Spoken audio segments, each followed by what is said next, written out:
पाकिस्तान ने सीपेक पर यह क्या कर दिया? अब भारत का क्या होगा रिएक्शन? आगे कौन सा कदम उठाएगा भारत? क्या सच में भारत को होने वाला है भारी नुकसान?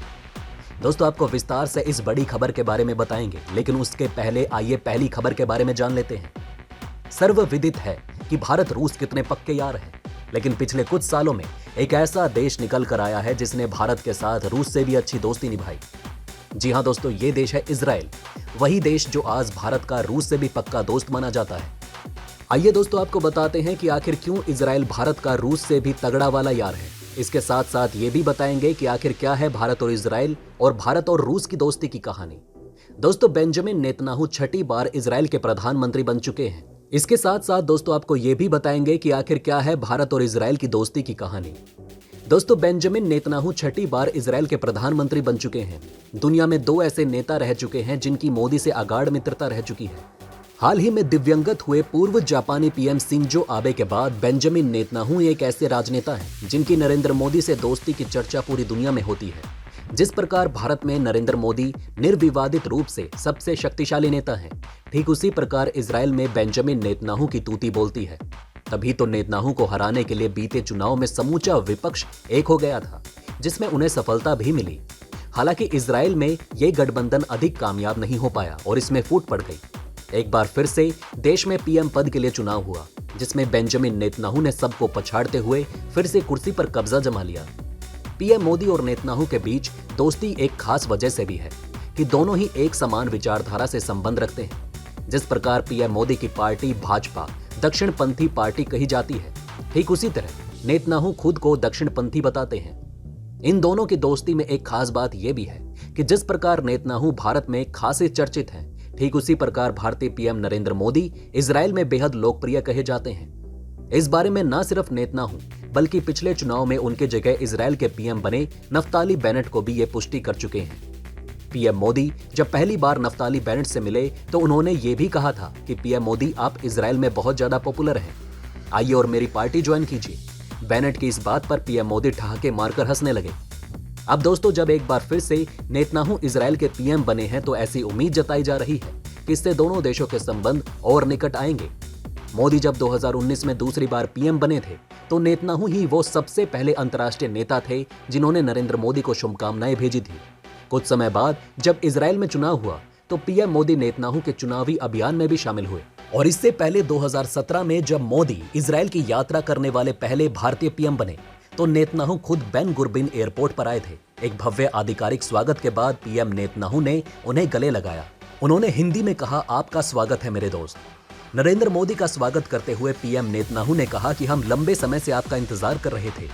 वास्तव में हमने इस दौर का 70 वर्षों से इंतजार किया है, क्योंकि वास्तव में आपकी ये यात्रा एक ऐतिहासिक यात्रा है।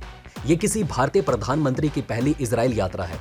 हम खुली बाहों के साथ आपका स्वागत करते हैं। हम भारत को बहुत पसंद करते हैं। हम आपकी संस्कृति, आपके इतिहास और आपके लोकतंत्र और विकास को लेकर आपकी प्रतिबद्धता की सराहना करते हैं। इस अवसर पर पीएम मोदी ने कहा कि वो इजराइल का दौरा करने वाले पहले भारतीय प्रधानमंत्री के तौर पर खुद को सम्मानित महसूस कर रहे हैं। पीएम मोदी ने कहा कि भारत के पहले प्रधानमंत्री के तौर पर इजराइल की इस अभूतपूर्व यात्रा का गौरव पाकर मैं खुद को विलक्षण रूप से सम्मानित महसूस कर रहा हूं। तेल अवीव पहुंचने के बाद तुरंत अपने संबोधन में नेतन्याहू ने दोनों देशों के बीच मित्रता को स्वाभाविक करार दिया। नेतन्याहू ने कहा कि 3 साल पहले मोदी के साथ पहली मुलाकात के दौरान मोदी ने उनसे कहा था कि भारत और इजराइल के बीच संबंधों की सीमा अनंत है। तो दोस्तों, कमेंट बॉक्स में आप हमें बताइए कि आपको क्या लगता है, भारत का सबसे तगड़ा वाला मित्र कौन है, रूस या फिर इजराइल? अब आइए दोस्तों दूसरी खबर की तरफ बढ़ते हैं, जहां पाकिस्तान के प्रधानमंत्री शहबाज शरीफ चीन के दौरे के क्रम में राष्ट्रपति शी जिनपिंग से मुलाकात कर चुके हैं। इस बैठक में चीन पाकिस्तान आर्थिक गलियारे सीपेक पर चर्चा हुई। चीन और पाकिस्तान ने भारत के विरोध के बावजूद इस प्रोजेक्ट के तहत आने वाले चीन पाकिस्तान आर्थिक कॉरिडोर को अब अफगानिस्तान तक ले जाना चाहते हैं। बैठक में चीन के प्रधानमंत्री ली केकियांग और दूसरे वरिष्ठ नेता मौजूद थे। पीएम शरीफ की मुलाकात के बाद दोनों देशों की तरफ से एक साझा बयान जारी किया गया। इस साझा बयान में चीन और पाकिस्तान आर्थिक कॉरिडोर को अफगानिस्तान तक ले जाने पर सहमति जताई गई। आपको बता दें कि सीपेक चीन की सबसे महत्वाकांक्षी परियोजना belt and road initiative BRI का महत्वपूर्ण हिस्सा है, जिसका उद्देश्य प्राचीन व्यापार मार्गों को नवीनीकृत करना है। आपको बता दें कि भारत ने लगातार 60 बिलियन अमेरिकी डॉलर की इस परियोजना का विरोध किया, जो बलूचिस्तान में पाकिस्तान के दक्षिणी ग्वादर बंदरगाह को चीन के पश्चिमी सिंजियांग से जोड़ता है और पाकिस्तान के कब्जे वाले कश्मीर से होकर गुजरता है। वहीं दूसरी तरफ प्रधानमंत्री बनने के बाद शहबाज शरीफ का यह पहला चीन दौरा था। इस दौरे से इस्लामाबाद को काफी उम्मीदें हैं।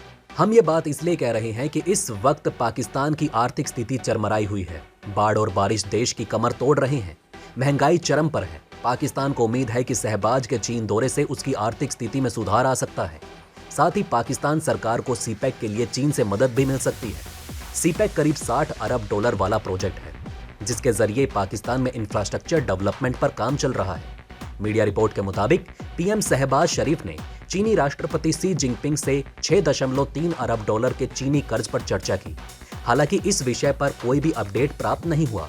वहीं मीटिंग के दौरान चीन और पाकिस्तान ने सीपैक के इस प्रोजेक्ट को जल्द पूरा करने पर सहमति जताई। पाकिस्तान के पीएमओ के अनुसार बीजिंग में पीपल्स ग्रेट हॉल में शहबाज शरीफ के साथ बैठक के दौरान चीनी राष्ट्रपति शी जिनपिंग और प्रधानमंत्री ली केकियांग ने सीपैक के इस प्रोजेक्ट को जल्द पूरा करने की प्रतिबद्धता जताई। चीनी विदेश मंत्रालय ने एक बयान में कहा, चीन और पाकिस्तान ने अफगानिस्तान की विदेशी वित्तीय संपत्तियों को मुक्त करने सहित अफगानिस्तान को निरंतर सहायता प्रदान करने के लिए अंतर्राष्ट्रीय समुदाय की आवश्यकता को बताया है। आपको बता दें कि जुलाई में सीपैक के विस्तार की रिपोर्ट सामने आने के बाद भारत ने किसी तीसरे देश में सीपैक परियोजनाओं के विस्तार पर कड़ी आपत्ति जताई और इसकी संप्रभुता और क्षेत्रीय अखंडता के बारे में चिंता व्यक्त की। वहीं विदेश मंत्रालय के आधिकारिक प्रवक्ता अरिंदम बागची ने कहा कि हमने तथाकथित सीपैक परियोजना में तीसरे देश की प्रस्तावित भागीदारी को आगे बढ़ाए जाने वाली रिपोर्ट को देखा। उन्होंने कहा कि किसी भी देश द्वारा इस तरह की कोई भी कार्यवाही सीधे भारत की संप्रभुता और क्षेत्रीय अखंडता का उल्लंघन करती है। आपको नहीं पता तो आइए एक नजर इस पर दौड़ा लेते हैं कि सीपैक प्रोजेक्ट है क्या। दोस्तों, सीपैक प्रोजेक्ट 3000 किलोमीटर तक फैला है। यह पाकिस्तान के ग्वादर बंदरगाह से सिंजियांग को कवर करता है। चीन और पाकिस्तान का मानना है कि अगर इससे संपर्क जुड़ता है तो क्षेत्रीय संपर्क मजबूत होंगे। आपको बता दें कि इसी साल जुलाई में चीन के विदेश मंत्री वांग यी ने सीपैक को अफगानिस्तान तक ले जाने की इच्छा जताई। ये प्रोजेक्ट साल 2013 में शुरू किया गया था। ये प्रोजेक्ट ग्वादर बंदरगाह को अरब सागर और सिंजियांग के कशगर से जोड़ता है।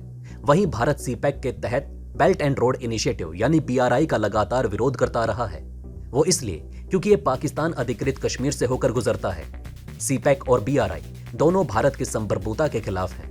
दोस्तों, अब आप हमें कमेंट सेक्शन में बताइए कि क्या ये बातें आपको पहले से पता थी। अगर नहीं तो इनमें से कौन सी बात आपको सबसे ज्यादा इंटरेस्टिंग लगी, और कमेंट बॉक्स में जय हिंद लिखना ना भूलिएगा। तो दोस्तों, हमारे इस वीडियो में हमने आपको बहुत सी बातें बताने की कोशिश की। अगर आपको हमारी ये कोशिश अच्छी लगी हो तो प्लीज लाइक करें इस वीडियो को, और इसी तरह की और जानकारी पाने के लिए सब्सक्राइब करें हमारे चैनल को।